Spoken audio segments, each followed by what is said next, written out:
Okay, I think we're in.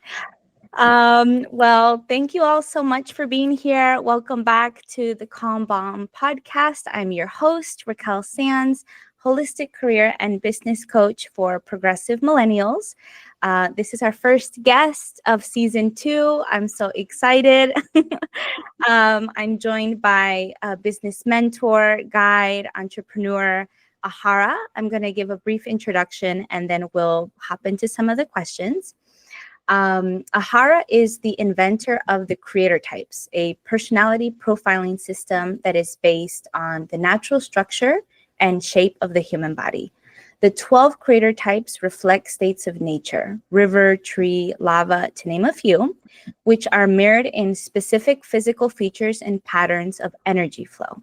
For individuals, the creator types activate their most natural way of creating or contributing to a business or project, fast or slow, detailed or big picture, planned or experimental, and in any combination. In teams, each person cooperates as though they are part of an ecosystem, leading to more harmonious and productive groups and communities. Following her career in leveraging human potential, both as a project manager and as a psychosomatic therapist, she traveled by road across the vastness of the Australian landscape, immersing herself in the creative powers of nature for 5 years. 2016, she started to weave body and mind analysis with nature's ecosystem, and the creator types was born. That was a lot, but I wanted to give the context. Thank you so much, Ahara, for being here. Did I miss anything or anything else you'd like to share about yourself on the episode today? Oh, you did much better than I could have shared. That was amazing. You have a voice for this. Oh. You're so made for it. It's hard I'm hearing. sure yes, and I'm sure we'll bring up your creator types on this call and what that means as well. Yes. And I think maybe for more context, I found Ahara through another business mentor, Daniel Gardner. I want to give credit to her, that we all live in this globalized world, but it's so cool to meet people online and be found or feel called to. So I think it's maybe 1 or 2 years since I worked with Ahara and did my body profiling. I am so excited, and I think have a lot of gratitude to have found it, because I think it's hard to find systems, processes where we can feel seen or make sense of ourselves. So anyways, I hope that anyone listening can use this as a jumping off point, learn more about themselves. So one of my first questions, my favorite questions, is what media, so it could be a book, show, movie, that changed or shaped your life in some way? Wow. Well, I have to say the most impactful book I have ever read or come across is The Voyages by Ashayana Dean. Oh, I haven't read that. It's pretty way out cosmic text, Okay. and it's nonfiction. It's not a sci-fi story. Okay. But it's basically about the cosmic context of the world, the earth that we live in, the origins of humans, the different star races, and how we came to find ourselves where we are at now, and what we're moving towards. Right. It's an incredibly technical book, and it continues to blow my mind. I came across it a few years ago now. Wow. And this book was written, I think, at least 20 years ago. And there's 2 of them. There's Voyages 1 and 2. So they're like this thick. Oh my God. So much Oh my information. God. It's like a cosmic Bible. Oh my that God. changed my life, hands down, reading that. Oh my. And do you feel like it found you, or you were like searching for it, or I mean? Oh, it definitely found me. I think a book like that only can find you because you're ready, because it'd just be gobbledygook to a lot of people. Cool. And so, but I can still only digest it in portions. It's incredibly detailed and mind-blowing information. So if you're into the cosmos, I recommend it. That's awesome. Yeah, I've not heard of it, but I guess this is a good sign, or like maybe it's the time. I don't know what there's this book that it keeps following me whenever I go to a bookstore. It's got it looks like a mandala, but it's got these different it's purple. I don't know if it looks different in Australia because book covers look different. I'll link it or I'll send it to you, but it's got like I think the guy was in a meditative state, or maybe he was high. I don't know what's the difference between meditative state and being high. Had a lot of like juicy like illustrations and stream of consciousness. Anyways, I don't know if this is similarly written or it's just got a lot of like technicality. But anyways, it reminds me of books like that where in the moment I'm like, oh my gosh, it's a lot. But then Yeah. you take time with it. Yeah. Um, any other book or show and how, or I guess that was the follow-up question, and how did it change your life? Anything else? Oh, goodness me. I think you know what? The stories that impact me the most are personal stories of the people that I meet and like my clients. Honestly, my clients have the biggest impact on me than any show or book or TV series could. Yeah. And the reason is because their stories are raw and unfiltered. And especially for me when I'm working with at the body level, and people send me, just so everyone out there knows how this works, and you did this, Raquel, and it's such a leap of faith to do this, to send someone across the world photos of your body in your yoga gear or your swimwear so that I can see all the contours, full body, face, hands, feet, the whole lot. Yeah. And then see someone in their raw state. And that's when I not only see the brutality of life and how it shapes people and their stories behind that, but I also see so much beauty in human form and in human beings. And that's what changes my life. Like every client changes me. And the more I guess raw they get with me about their journey, it changes me every time. So I'm so grateful for that. In this work that I do.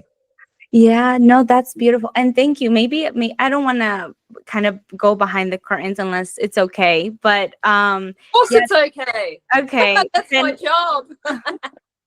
Then I'll talk about my experience. It is very vulnerable, especially like so much conversation about the body. People look at the numbers and the like all the fitness stuff and health and all of this stuff. And when I first came across your page, and that was the process of taking pictures, and I feel like I've done a lot. I'm sure it's a cycle and it'll come up again, but I feel very happy, pleasant, content with where I'm at now. And so when I first approached, I was like, okay, it didn't take me too off guard, but I've never sent pictures to anybody like that. So it takes a great deal of trust, I think. And I think going back to the Voyagers, I think your work meets people where they're at, or when they're ready. Which I think is, as a business person, someone who's in my year 2 of business, it's hard to I think put myself in someone else's shoes. Where are they? How can I meet them where they're at? Or it's also not my job, it's their job, but I'm trying to be a safe space. Anything like that came up for you when you developed or created the system? And I don't know, were you thinking any of that, or it was just like, this is how it's going to be? I don't know. Well, let's just preface this with how I came into the work, which was many, many years ago now. I've been profiling bodies for like 17 years or something. Oh my gosh. So in different forms, different ways. I first did my training many years ago, and the way I even found psychosomatic therapy was through being introduced or being invited to be a body model at an existing training course. So I went along Oh my God. going, oh, okay, this sounds intriguing. But I had to stand there in my swimwear while the students profiled my body. Oh my gosh. Oh my God. And so I had to take the leap of faith the moment I stepped into this work myself. So I know what that means for someone to do that, because yes, it's an act of courage, but also you are instantly seen by whoever is viewing you, and that is so powerful and so healing in itself.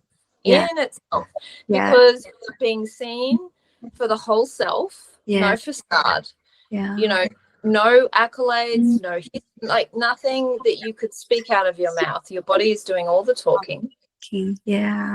And you're being seen through compassionate eyes. And not just compassion, but insight. So people are telling you things about yourself that you had no idea what that meant or never thought about before. Right. Very, very deeply validating. I don't know if that's how you experienced it. 100%. 100%. Yeah. And I think that this is something, I mean, I struggled so much with trying to go to regular therapy for a long time, because it's very mental, cerebral. It's very, and following other systems and protocols, which is, I think, it's a good stepping stone. It's like a good first step, perhaps, for those who need it and need access to something. I mean, it's better than nothing, perhaps. I don't know. So many disclaimers here.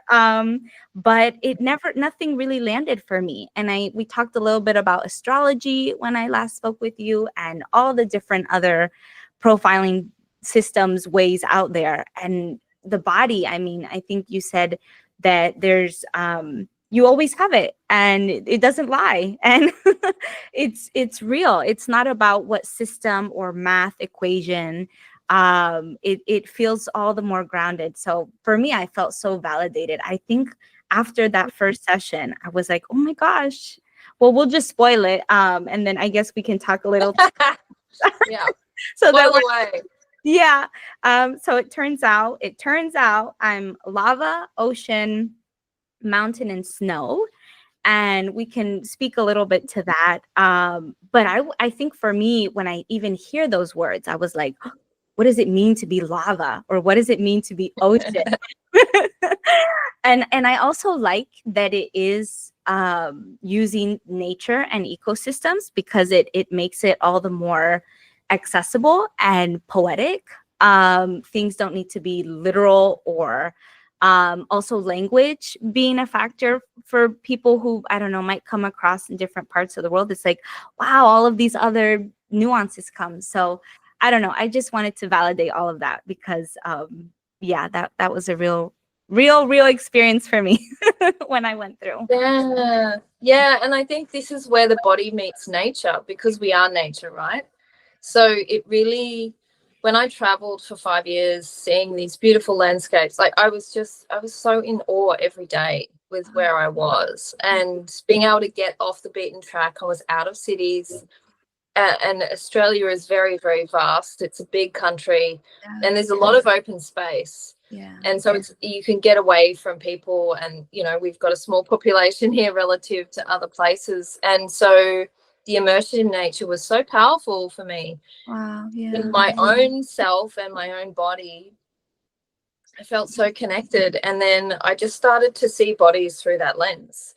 And so it's, the beauty of it is that you never stop growing into your creator types. And, you know, for me as a mentor in this, I never get bored with bodies. And, you know, even if it's the same body over years, and clients do come back to me down the track, like a couple of years later or 5 years later even, and say, can you do my body now?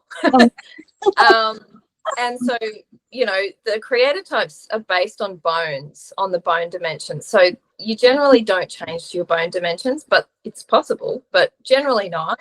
However, the fleshy tissue, the soft tissue, does change over time. And of course, different lines and postures and all the pieces. So you never stop learning. Like, I still get my body profiled by other profilers, you know, and not through the creator types. That's my gig. But with the people that I trained with, Right. And every time after Wow. all these years, it Wow. is like the first time all over again.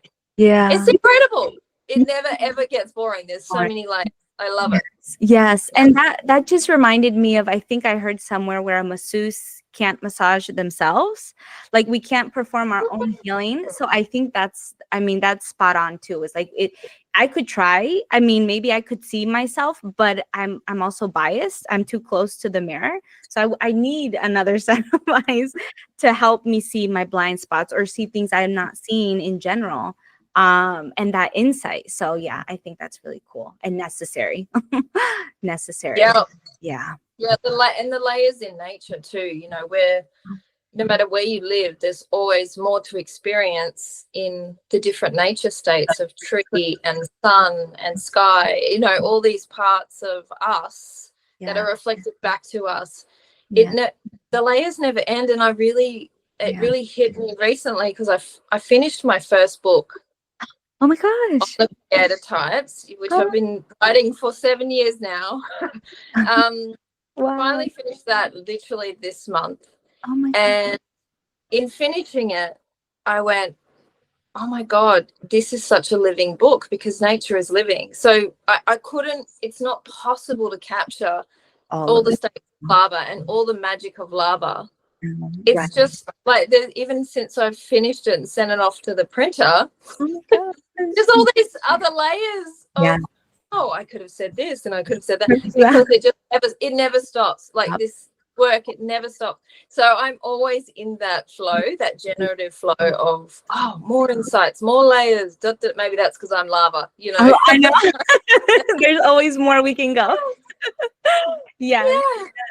Oh, and I love that. And I wanted to, I think, add on that I think I'm saying types, but maybe it's ecosystems. Like we're all an ecosystem, but each type is also can be seen as its own ecosystem, and it's got its own cycles, which sounds really complex. So I don't want to scare anybody, but it's not, because if we see nature, I mean, nature works perfectly harmoniously. Every grass, everything just does its thing and works itself out.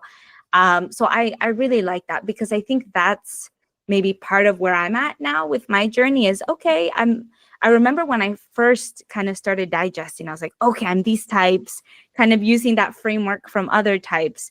So how did these types work and how can I implement? But I think after sitting with it and playing with it, and now it's like, no, it's not one thing or the other, or they all have to be balanced. It's, I don't know if a good analogy is like a salad, but it's like they're all working together and one isn't better than the other, and each has its time and place. But it's really about the mindfulness, I think. And that's so hard, I think, with the technology perhaps, but like constantly being distracted. And so I think also this body of work kind of forces us to like check in with the body. I mean, it's about the body, so we have no choice but to do it. Yeah. Yeah, 100%. I feel like this work has come through now at a really critical choice point in humanity, where we can go down the road of, you know, blending with machines, technology and, you know, transhumanism, or we can choose to really claim what it already exists in our bodies as superpowers. We already have these technologies and so much more available to us, but we've been funneled down a different path of, oh, you need these external things to make you powerful or give you your superpowers. Right. No. Look how powerful nature is in itself. You know, so I feel like it's come at a time when, especially the younger generation, who've grown up and been immersed in these technologies, and virtual reality is really gaining traction. It's like, well, which reality are you going to choose? Are you going to choose physical reality or virtual reality? And not that you can't dabble in both. Of course you can. Right. But are you doing it from a sovereign place of owning your body? Because your body is the only thing that you will ever own.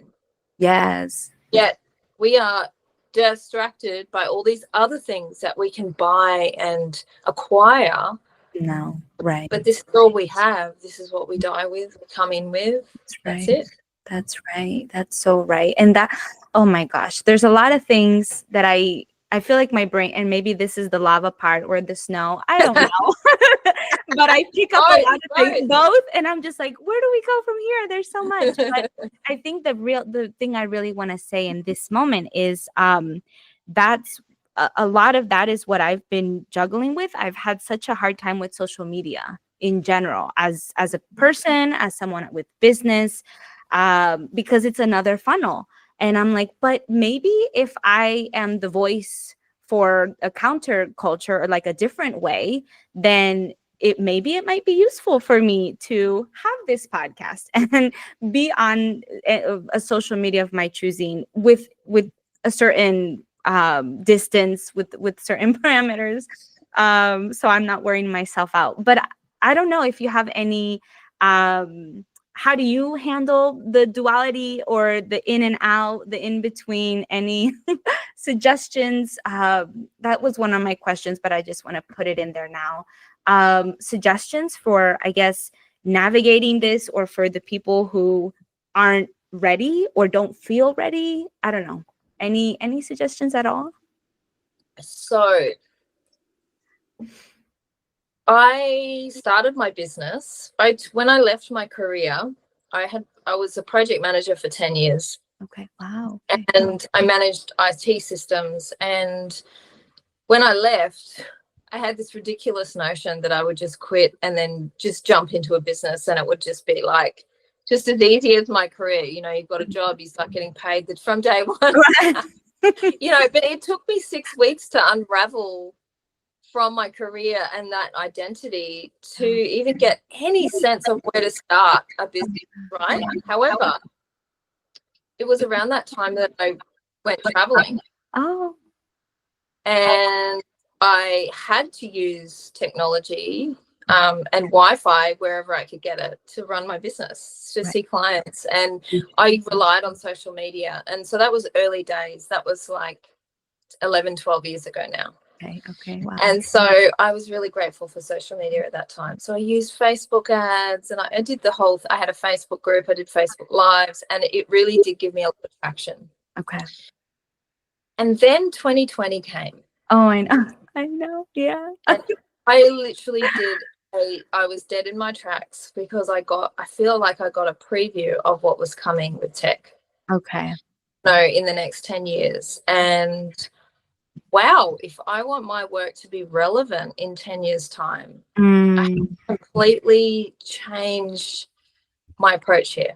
Yeah. And I didn't want to be beholden to technology anymore. So I closed my Facebook group. I stopped doing lives. I stopped doing YouTube videos. I basically went, okay, if my work is valid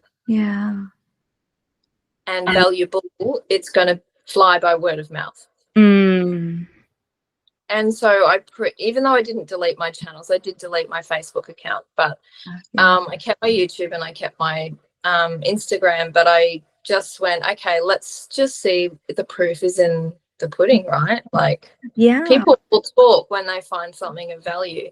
100%. So that's how I really got to learn how people responded to my work, and they did talk. And certain people, and this is where the creative types come in, certain people are talkers, right? Snow's one of them.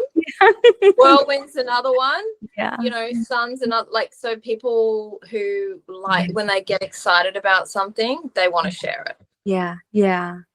So, and Danny is a whirlwind, Danny Gardner. And we've talked a lot about this on little videos and stuff. And so, same with her. When she finds something of value, she shares about it. And so grateful to her, because she also works in the natural flow with her business coaching. And so there's this natural alignment between her work and my work, so we can service similar clients, right? So that's what I mean by I wanted to see how the organic marketing would work without having to post on social media. But I'm also a whirlwind. Coming out of the closet, I'm a whirlwind. I'm also, and I'm a lava, a tree, and mountain. So to give some contrast between Raquel and I, we share lava and we share mountain. So lava and mountain as a combination, they're very, very driven, but they're driven to do something revolutionary. And plus you've got ocean in the mix, Raquel. So adding ocean is adds even more, and snow. Oh my God, your combinations are crazy. So it adds a lot of momentum to wanting to do something that is deeply transformational, because lava and ocean are the deepest types. They work at the base level underneath the ocean floor. Right. Is where lava meets ocean. Yes. So the desire to do something that is gonna create a tectonic shift for society is you. 100%. It's your nature, right? Oh. So, and we've talked about how much the bountiful energy that you have as a result of those two alone. So yeah, like I guess what I'm saying to answer your question is, whatever your way of sharing your work is, do it by your design. Yes, there's human design. Yes, there's astrology, but they're based on birth dates. Yeah. They're not based on your physical template of how you express Yes, you're right. those energies. Yes.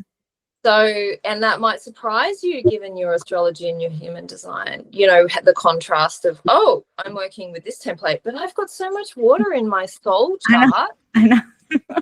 But your soul's choosing to express it through fire or earth or something else, you know. So it's really important so that you can conserve energy and have more fun and get results. It's about efficiency and simplicity with the creator types and applying them to how you choose to weave your pathway in business.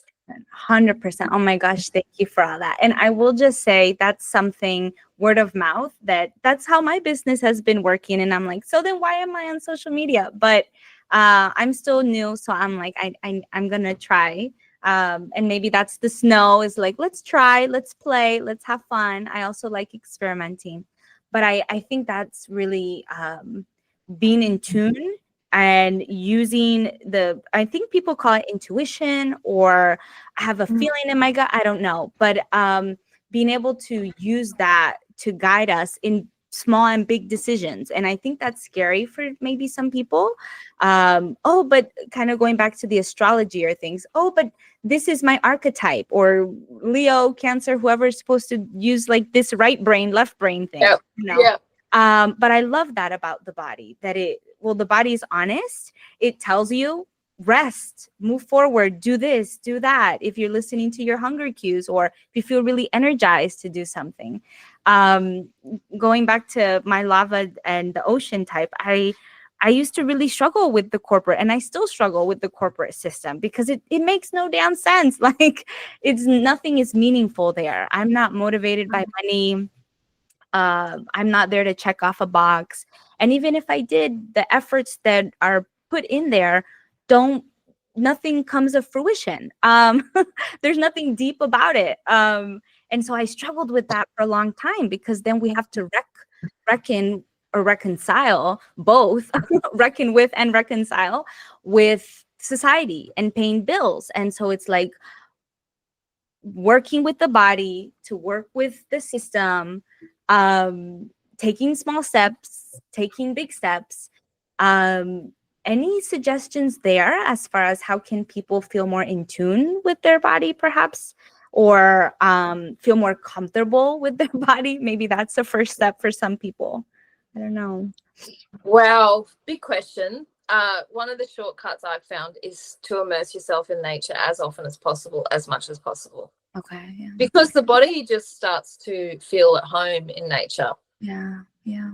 And so that will just give you a greater sense of being able to connect to yourself, because yourself is being reflected back to you. Oh, that's beautiful. Oh, I love that. Right? Yeah. So, but when you're in cities or you're in built up areas, boxes and buildings don't reflect your nature back to you. They reflect your mind, which is fixed and defined and linear and dualistic.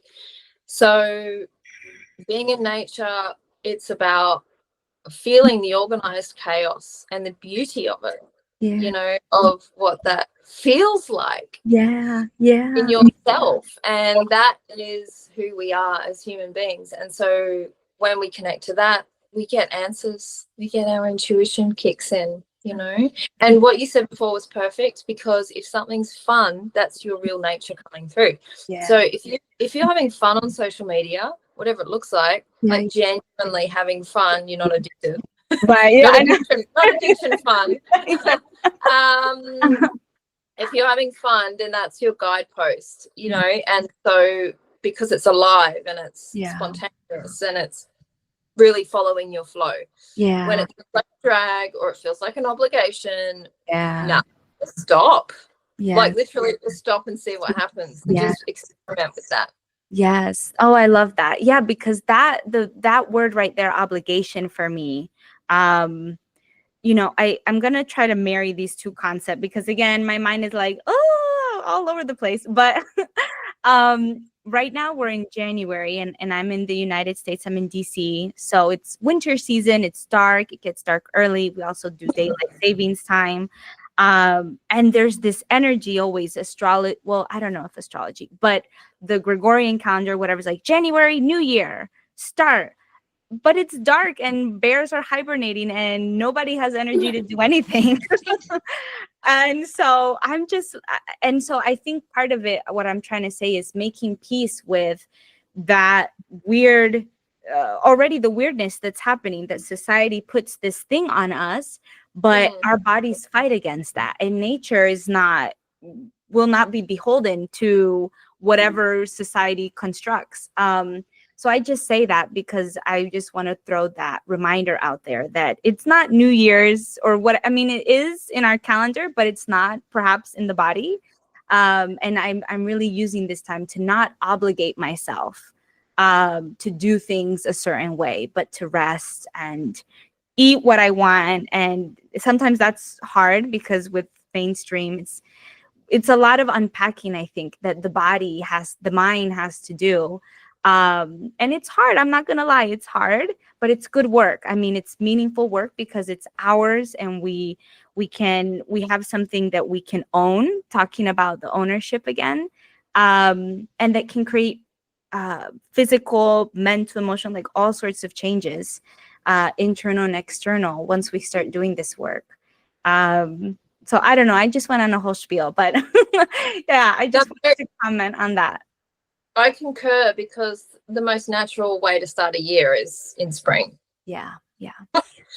That's when all the seeds pop out of the ground. And with the creator types, they follow the seasons. So the catalysts are the ones that kick off the entire creation cycle. So lava, fire, and whirlwind. Okay. Right? Fire and air kick off the creation cycle in spring. So they carry the seeds, through the rest of the cycle. So it's actually makes more sense to me. Exactly what you're saying. Just go by nature, not by the calendar. Right. Yes, exactly. No, this is great. I'm going to look at my questions to see if there's anything else. What life experience or experiences shaped your path? I know we covered a little bit about the traveling in Australia. I don't know if there's anything else that was a light bulb moment or made you leave project management, or I don't know, anything. Oh my God. How deep do you want to go, Raquel? Let's go deep. Well, I don't know. Not back to the beginning. That would be too much. Is your snow asking me, or is your ocean asking me? If it's an ocean question, what has shaped my life is, and why I have, I guess, come to the body as the answer to everything, is because I started out in my early life experiencing some pretty extreme trauma and torture to my body that dissociated me from my body. So when I struggled with that in a fairly major way, through my childhood and teenage years, wanted to leave the planet for many years, and just couldn't cope with being in my body. It was too much pain. Yeah. And so as I went through and I left school, I ended up studying I did 2 degrees in business, health science. Oh. Then I studied psychology post-grad. Oh my God. I started studying a psychology post-grad. And I just remember sitting in class going, we were just learning about Freud and Jung and all this, all the greats of that field. Right. I just remember thinking, this is so heady. I can't, what the hell? Like, right. this doesn't make any sense. Like, you're not going to heal people with theories and head stuff. And so I ditched it. I just went, I can't do this. This is not, doesn't feel right to me. Anyway, when I came across psychosomatics, psychosomatic therapy a few years later, I went, oh my God, this is what I was looking for, because I distinctly remember this moment during my psychosomatics training, looking in the mirror in one of the lunch breaks in the toilet and going, oh, wow, there's evidence. My body is evidence of what they are saying. I can't deny what's in the mirror. I can't deny that I have this jawline and my eyes are blue and my eyebrows are shaped like this and I have high cheekbones and this and that and da-da-da. Yeah. You know, and that was a critical moment for me where it just clicked and I went, this is the answer, because psychology doesn't have that. No, right. And a lot of the profiling systems don't have that, because I'm so grateful. When I was in high school, I was studying the Enneagram like a complete nerd. Yeah. So I started with that. Then I went into Myers-Briggs and I went into astrology. That, like, I couldn't get enough of profiling systems. Hence, what am I doing now? Right. You know, so so I remember like just devouring all these systems, and I was fascinated how you could actually stratify human nature by these different patternings. Right. Yeah. And then eventually when I found psychosomatics, I went, oh, so all those systems are based on self-reporting and psychology. So it's, you answer a questionnaire. Yeah. Or someone assesses your psychology. Okay. If it comes from outside, but no one's looking at what your body is saying. Why do you have these square shoulders versus sloping shoulders? Why do you have a long chin? You know, how come you've got really small feet compared to your height? Right. You know, like, oh my God, these are all the features. I just went, well, like you say, the body doesn't lie. So I went, okay, so you can lie your way through, and this is how psychopaths and narcissists get through the cracks, because they're really good at lying. Right. And they can manipulate, but the body can't do that. That's right. The body will always give it away, even in body language, which is why they use this in criminology profiling. Yes. Reading body language, you know, when you're doing an interrogation of a criminal or a suspect, right, you're looking at their body cues. Yes. You're not listening to what comes out of their mouth. And that's when I realized that humans lie to themselves by default in this world, because our entire society is based on a lie. Yes. We live in a Truman Show. Yes. And so when you look at the body and the fascination of that, and you bring that awareness to someone's psychology, whoa, you've come through the back door and you can unlock things you would never be able to otherwise. Yes. Oh my gosh, amazing. So that I would say awesome. was, in terms of my, you know, why I ended up on this path, that was a really key moment for me. Of looking in the mirror and going, oh, this is it. This is what I've been looking for. It's the body and the mind together. Okay. But the irony was I was so dissociated from my body at that time. And that was the beginning of me starting to come back in. And it really did save my life. And my teacher, Herman Muller, who's now passed, but it created psychosomatic therapy. Wow. He was just the most extraordinary man. He always makes me want to cry, because he changed my life with this work. Oh my God. And I really dedicate everything I'm doing now to him. And wherever he is, he's definitely watching. He's looking at what my body's saying. Yes. Yeah, so Amazing. anyway, that's one moment in my life, I guess, that turned the Amazing. corner. Amazing. Oh my gosh, thank you so much. Well, I'm always so grateful because I feel like through someone else's suffering, I love the lotus. I have the lotus tattooed on me because I love the metaphor of through the mud and the ick and everything, something, I don't know if beautiful, but meaningful and transformative can happen. And I'm blessed for other people who go through the mud for themselves and then go and they find their own way. And it has to be, I think, that way, because if someone else were to give it to you, I don't think it would land the same. But I don't know, I just think that for anyone listening, go out there, go out into the woods or wherever the nature is, and let it find yourself, because it's like we've been saying, I think this whole time, we have the answers in our body, and it's hard to, because we've been dissociated. I think that's so much of society, is to extrapolate and divide us from ourselves, and no, you should want this and you should do that, and why aren't you doing this? And it's like, no wonder people are drinking Red Bull and trying to get high. And I think I read somewhere that people smoke because they either weren't nourished at a young age from their mother, and so they're cultivating, or they're trying to out some sense of that. And it's like, it's all in the body. So I'm just so thankful. Thank you for sharing that. That's it's hard, but it's good work. It's amazing. I want to end with any other advice for people in their lifestyle, or this podcast is about career and business, and those of us who are in the in between. I hope to help people who are still using the career corporate system to their benefit, or those who are navigating away from that and creating something for themselves.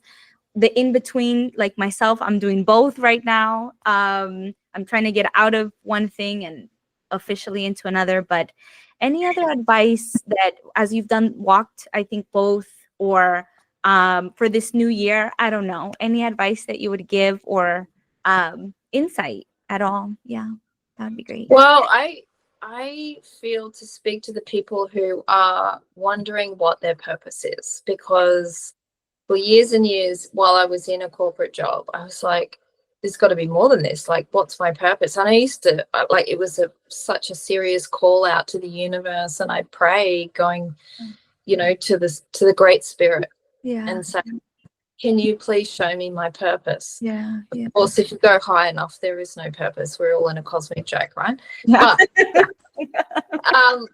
But the answer I got, Mm. I wish, we always wish that someone would give us a shortcut to these quandaries we find ourselves in, but it's actually where the gold is, because we end up helping someone else make that shortcut. We pass that wisdom on.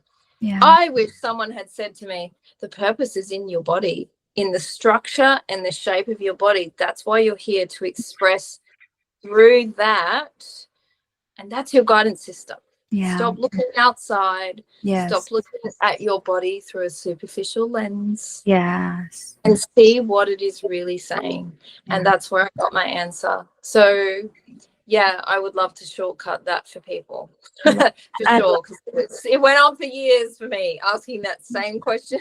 Yes. Yeah. No. And there's books. I remember all about finding your purpose, or I think my mom one time gave me the Who Moved My Cheese, or What Color's Your Parachute, like all of these self-help. And it's like, it's great. It's a starting point. But I think the body, as we've said, is the key, and it's right there. I mean, literally, it's such a cliche, but we have the answers inside, and it's hard, because it's like, well, then how come I don't know it? Why am I my own obstacle? And I don't know the answer to that. Maybe we have to go through the suffering to understand that there's a way out of it. There's two sides to the coin. I don't know. But this has been fantastic. I'm so excited to keep going on this journey and keep learning from you. Anything where people can find you? I know word of mouth, but if you live anywhere online, I'd like to send. I do live somewhere online. can go to creatortypes.com. That's where you can, if you want to find out how to get your body profile, that's the first step. And aside from that, yes, I'm a little bit covert on social media. I do have channels, but they're not really active. But when I do a series, I still say yes to interviews, and I'm so grateful that you asked me, Raquel, because I get to see you in action and experience your amazing ability to do this, what you're doing with this podcast. And it's a snow thing. You've got the depth with the lava in the ocean and the snow that makes it beautiful and can express things and make it magical and appealing to people, you know, but at the same time, you're starting a peaceful revolution, and that's amazing. And so I'm grateful to you for having me here today, and for the people listening. I hope it's been valuable. Oh, thank you. Thank you so much. This has been amazing. Yeah, I don't have anything else to say because I want to do that mic drop thing and just leave it. Do it, baby, do it. The answer, everything is in the body. Trust yourself as much as you can. Be kind to yourself. I'll leave the link to creatortypes.com so you all can work with Ahara, start your journey that way if you so choose. No pressure, but it has helped me. So anything that has helped me, I try to share. And this has been amazing. So thank you all so much. And Ahara, until next time. Bye-bye. Bye.